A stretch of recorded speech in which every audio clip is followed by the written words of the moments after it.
The rain hadn't let up in 9 days, and the marble in the hotel lobby still gleamed like nothing dirty had ever touched it. Talia Marchand hit the elevator button a 4th time, watching the number refuse to move.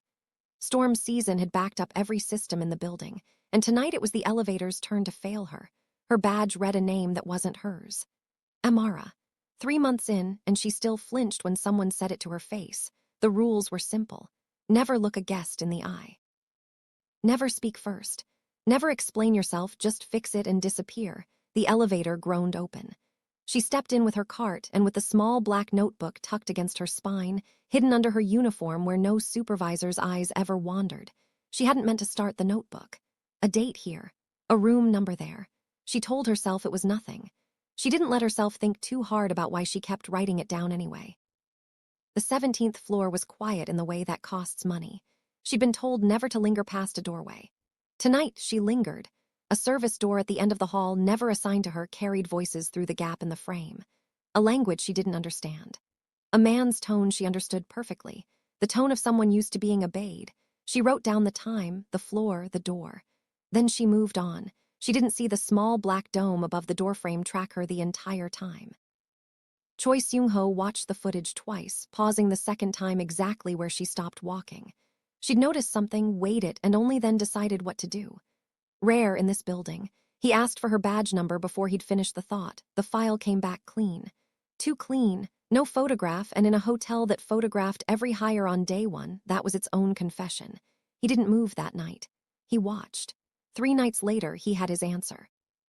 Her radio crackled, housekeeping, supply closet, 3rd floor now, and the flatness of the voice put a cold weight in her stomach before her mind caught up to why. The closet door closed behind her, and Seung-ho was already inside.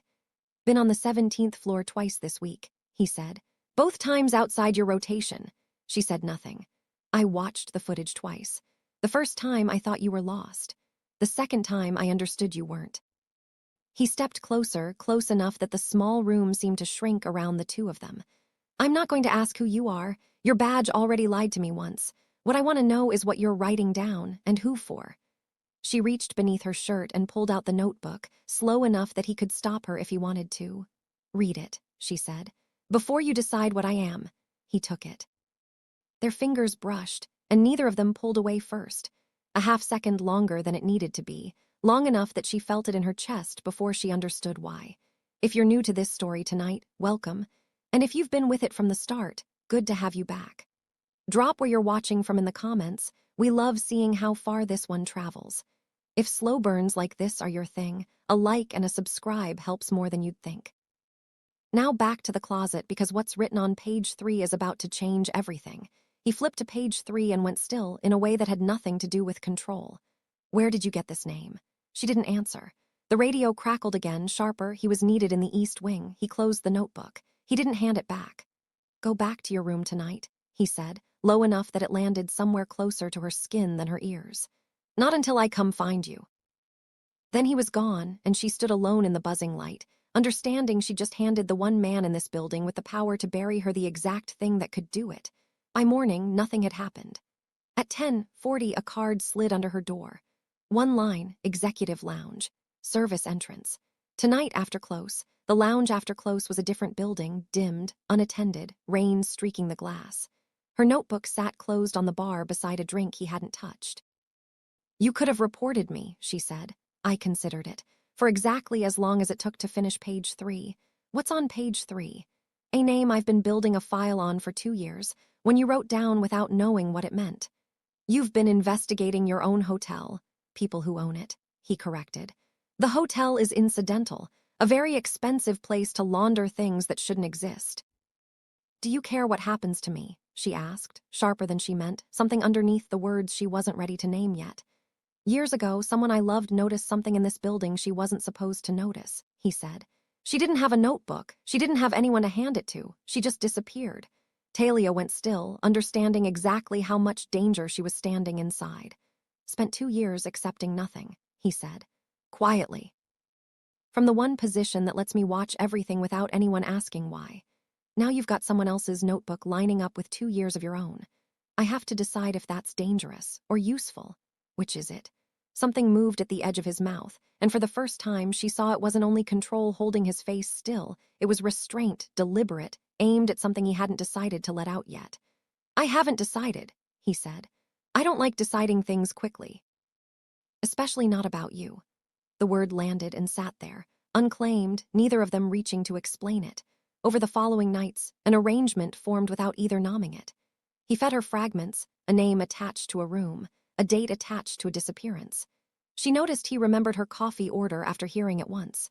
She noticed the careful distance he kept between them in every meeting, a distance that felt less like professionalism and more like a man rationing himself.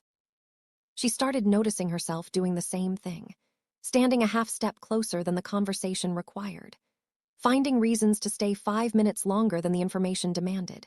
2 weeks in, Kwon Seung-ho's second, a smile that never reached his eyes, found a 40-minute gap in the after-hours camera log, 3 nights running. He didn't ask Seung-ho directly. Instead, mildly, over an unrelated report, he asked whether the new housekeeping badge had been properly vetted. Seung-ho said yes without hesitation. Walking away, he understood the clock had started running. That night he found her on the 17th floor. "Kwon knows something's missing from the footage," he said. "Not what, just that something is. How long until he finds out? Won't ask you directly. He'll wait for a mistake, then use it. So I don't make one. Everyone makes one eventually. The question is whether I can control what happens after. Then we move faster," she said. "Whatever's still missing in your file, we finish it before he fills the gap himself." He almost told her to slow down. He didn't because she wasn't asking permission. "All right," he said. "We move faster." More meetings that week, each one a little closer than the last, each one ending a little slower than it needed to. Fragments turned into a fuller picture, names, dates. A woman named Yuna who'd asked one question too many in a stairwell that no longer existed on any blueprint. On the 4th night, comparing pages, their hands brushed over the same line of ink, and this time neither of them moved to separate. "You could have handed this to security the first night," he said, voice lower than the conversation required. "You could have fired me," she said. "I considered it." "So did I." He closed the last half-step of distance he'd been so carefully rationing. "Why didn't you?" "Because I've spent 3 months being told not to look anyone in the eye," she said, holding his gaze the way the old rules would have forbidden. "And you're the first person here who looked back." He lifted a hand, slow enough she could stop him, and brushed the hair from her face, his fingers stopping just short of her skin, close enough that she felt the warmth of it without the touch actually landing. "Talia," he said. Her real name, for the first time, said like something he'd been saving for the right moment to spend. "Not Amara. I want to know who I'm actually standing this close to." Breath caught somewhere she couldn't hide. "You didn't need the file to figure that out," he admitted. "I needed a reason to ask." He leaned in, and this time his fingers did find her jaw, tilting her face up toward his with a gentleness that felt almost unbearable given how careful he'd been about touching her at all until now. For one suspended second, neither of them breathed. Then, down the hall, a door opened, boots hit marble, and he stepped back so fast it was as if the moment had never existed. "Kwon's men. Go, different direction than me." She didn't argue.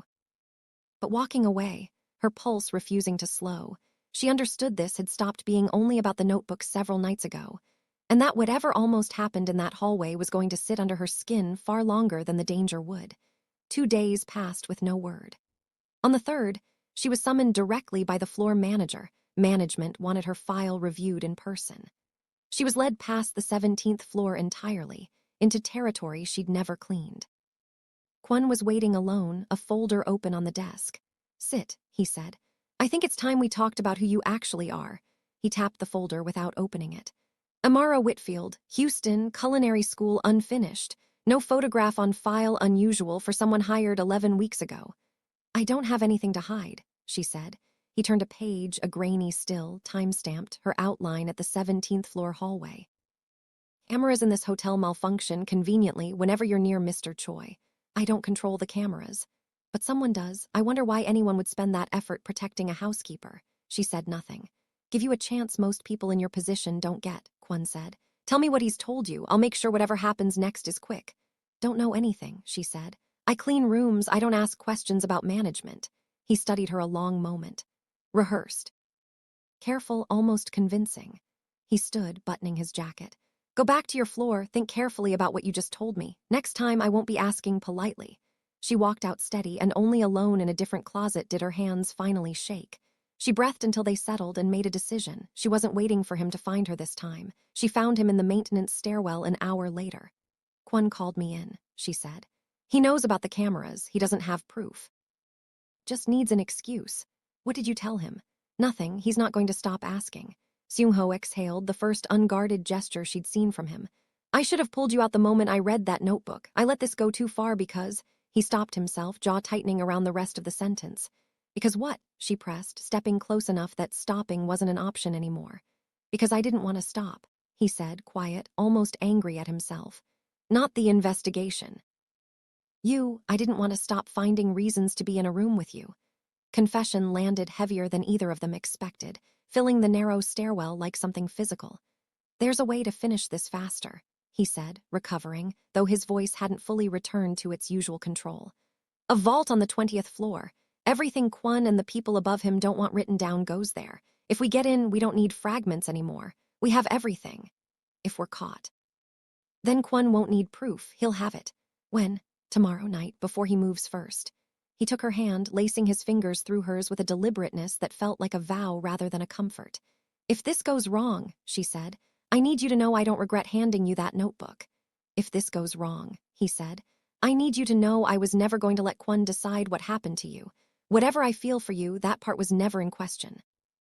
He closed the distance, slow, giving her every chance to step back. She didn't.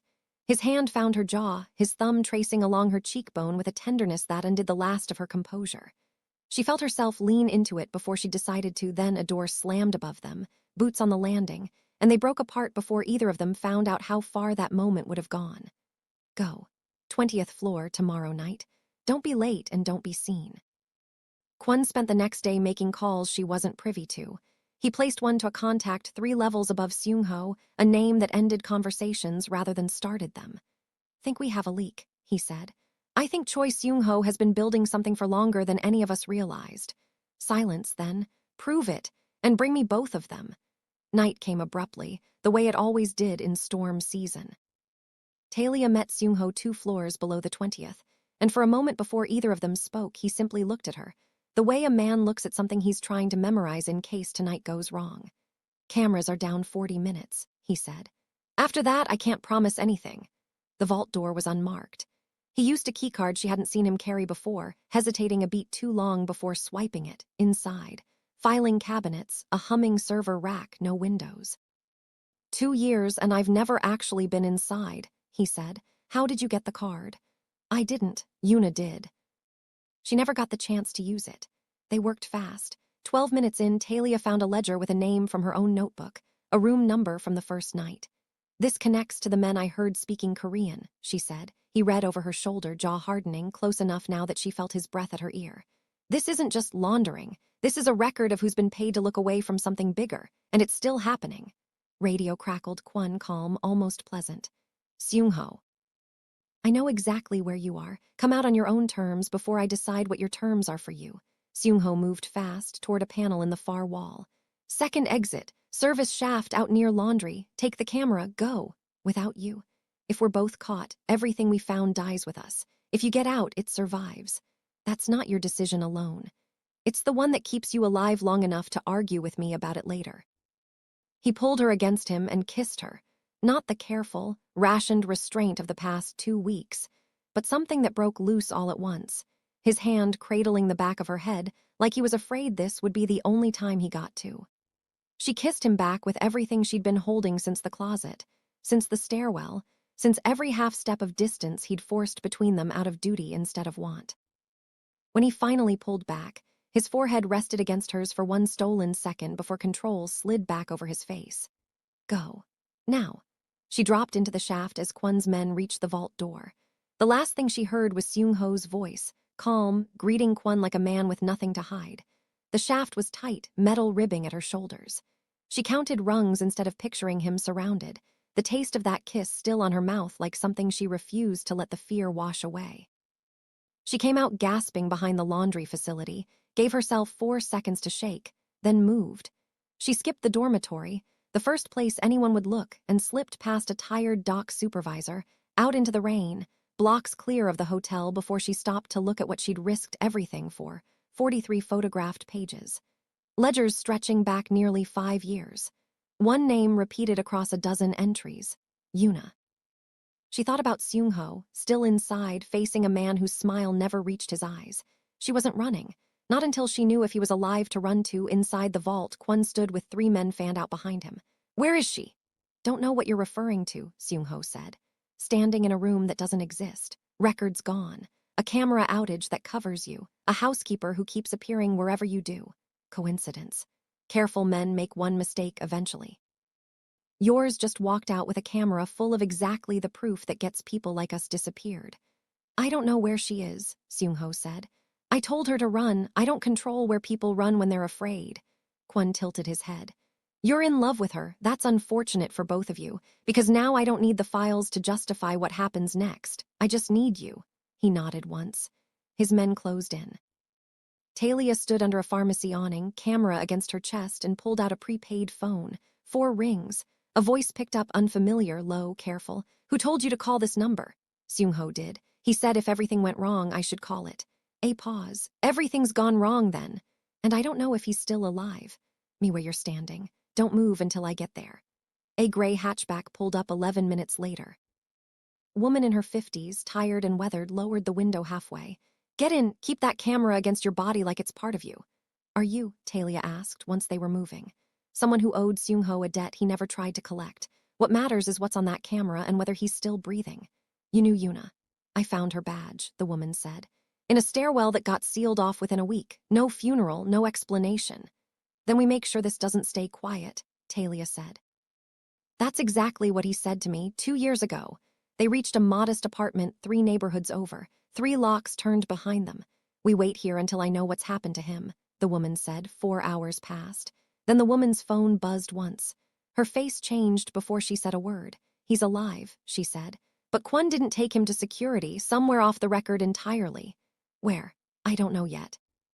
But when Kwon moves someone off the record, it means whatever happens next. No one's meant to find out until it's already finished. Before we go further, if this story's already got its hooks in you, now's the moment to hit subscribe so you don't miss what's next. And if you've been riding along with these episodes for a while, thank you for still being here. Type where you're watching from tonight. We read every comment. And if you've got a theory about what Kwon's really planning, or what happened to Yuna, drop it below. Talia stood, camera clutched to her chest. "Then we find him before Kwon finishes whatever he's planning." Woman reached for her coat. "Then we don't have much time." They drove through the rain on side streets, avoiding the cameras that answered to men like Kwon. "There's a warehouse near the old shipping docks," the woman said. "Doesn't belong to the hotel on paper. Belongs to no one on paper." Exactly the kind of place Kwon uses for things he doesn't want traced back to him. They parked 2 blocks out. The woman laid out the exits fast, which one Talia would use if things went wrong, what to do with the camera if she was the only one who made it out. Not leaving without him. "I know. That's why I'm telling you now, while you're calm enough to hear it." They moved toward the warehouse through the rain, its outline barely visible against the bruised sky. No lights. Nothing to suggest anything living was inside. The padlock on the chain was for show. The woman knew this, led Talia through a gap in the fencing clearly used before. Inside, the warehouse opened into a cavernous, dark, broken shipping containers stacked in uneven rows, salt and rust, and something faintly chemical underneath it all. Ahead, a single light bled from beneath a door at the far end. "That's where they'll have him," the woman whispered. "Loading office. Only room with power." A gap in the stacked containers, Talia counted 2 men posted outside the door, rifles slung low and casual, the posture of men who didn't expect trouble tonight. 2 out here, Talia breathed. No way to know how many inside. "Enough to make this reckless," the woman said. "Not enough to make it impossible." She produced, from inside her coat, a second phone, not the burner Talia carried, something older. Its screen cracked in one corner and dialed a number with the same practiced caution she'd used for everything else that night. "This is Min," she said when it connected. "I need the number Seung-ho gave me for emergencies. Tell them the warehouse near the old docks. Tell them now." She hung up before whoever answered could respond, tucking the phone away like it had never existed. "Who was that?" Talia asked. People who have been waiting 2 years for Seung-ho to finally need them, Min said. They won't get here in time to help with the door, but they'll get here in time to make sure whoever walks out of that building doesn't get followed. Inside the loading office, Seung-ho sat in a chair he hadn't chosen, wrists bound loosely enough to remind him this wasn't yet the moment Kwon stopped being careful. Kwon stood across from him, unhurried, turning a page of the very file Seung-ho had spent 2 years building. You kept better notes than I expected, Kwon said, almost admiring. Names, dates. Enough to bury half the people above both of us if it ever left this building. Then you already know why I can't tell you where she went, Seung-ho said. Because you'd use her the same way you're about to use this. I don't need to use her, Kwon said. I need her to walk through that door on her own, looking for you. And based on everything I've watched over the last 3 weeks, I don't think I'll have to wait very long. Seung-ho kept his face even, though something in his chest went cold at how accurately Kwon had read exactly what he was counting on not being predictable. Outside, Talia was already moving, Min's hand closing hard around her wrist before she'd gotten 3 steps from the container line. That's exactly what he wants, Min hissed. You walking in there alone. Then I don't walk in alone, Talia said. I walk in loud enough that both those men out front come to me instead of staying on that door. Min stared at her a beat, something like recognition passing over her tired face. The same recklessness Seung-ho had described in a woman 2 years gone. You're going to get yourself killed. I'm going to get him out, Talia said. Those aren't the same thing yet. She circled wide through the containers, put herself in the open where the 2 guards would see her clearly, and let the camera strap slip visibly over her shoulder, the one thing Kwon's whole operation would recognize on sight. Both men reacted exactly as she'd gambled they would, moving off the door, weapons rising, shouting something in Korean she didn't understand but didn't need to. She turned and ran, deeper into the maze of containers, drawing them away from the office, her heartbeat a drumbeat against her ribs. Min didn't wait to see if it worked. The second the door stood unguarded, she moved for it, fast and silent in a way that told Talia this wasn't the first time in her life she'd needed to be quiet and quick at once. Inside, Kwon turned at the sound of the door, already reaching for the weapon at his hip. And Min was faster. A short, brutal strike to his wrist that sent the gun skittering across the concrete before he'd fully registered what was happening. Seung-ho was on his feet the instant his hands came free, years of restraint burning off in a single motion as he drove his shoulder into Kwon and sent him backward into the filing cabinet hard enough to rattle the whole room. Where is she? He demanded, already moving for the door. Making herself a target, Min said. On purpose. They found her at the edge of the container maze, cornered against a dead end she hadn't accounted for, the 2 guards closing the last few yards between them with the unhurried confidence of men who knew she had nowhere left to go. Seung-ho didn't slow down before he reached them. He hit the nearest guard from the side, hard, driving him into the metal wall of a container with a force that spoke less of training and more of 2 years of restrained fear, finally finding somewhere to go. The second guard turned, weapon rising, and Talia moved without thinking, closing the distance and driving her elbow into his jaw with everything she had left. It wasn't clean. It wasn't practiced. It was enough. In the sudden, ringing silence after, Seung-ho crossed the last few feet between them and pulled her into him, his hands framing her face, checking for injury before either of them had said a single word. You were supposed to stay with Min, he said, breathless, furious, and relieved in the same breath. Min was supposed to stay quiet about how reckless I am, Talia said. Apparently neither of us listens very well. He laughed, short and startled, the sound of a man who hadn't expected to laugh again tonight, and then he kissed her slower this time. No urgency of the vault behind it, just the specific relief of 2 people confirming, with their mouths instead of words, that the worst hadn't happened after all. Behind them, Min helped a bloodied but conscious Kwon to his knees, hands zip-tied with brisk efficiency, murmuring something to him too low for Talia to hear. This isn't finished, Kwon said, glaring up at Seung-ho, blood at his lip. You think this ends with me tied to a floor. It ends with everyone above me finding out exactly what the 2 of you have. Good, Seung-ho said, not looking away from Talia even as he answered him. Then let them find out. Let all of it find out. Rain hammered the warehouse roof, the same storm that had followed this story since its very first sentence, and somewhere in the eastern sky, so faint it could have been imagination, the first thin line of gray had begun to show through the clouds. the smallest possible sign that 9 days of downpour might, finally, be preparing to break. But Seung-ho knew, holding Talia in the wreckage of a fight neither of them had trained for, that breaking one storm didn't mean the next one wasn't already forming somewhere above them. Because the men who owned that hotel, the men whose names filled 43 photographed pages, were not going to let this loss stay quiet for long.